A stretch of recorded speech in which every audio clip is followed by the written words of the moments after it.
və temporal orta yüz gərmə əməliyyatımızdan dərhal sonra sizə bölüşürük. Xanımın qaşı qaldırıldı, gözü dartıldı və yanaqları qaldırıldı. Dəri boşluğu artıq yoxdur, tam bərkidilmiş vəziyyətdədir. Gördüyünüz kimi. Burada həm də fokus ais etmişik. Gözün bitən hissəsini görürsünüz, necə dartılıb, baxın.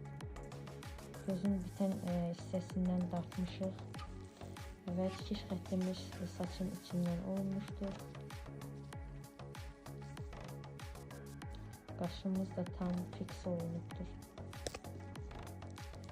Kameraya doğru baxın. Gözlərimizin formasını dəyişmişik. İndi hal-hazırda şişkinlik var.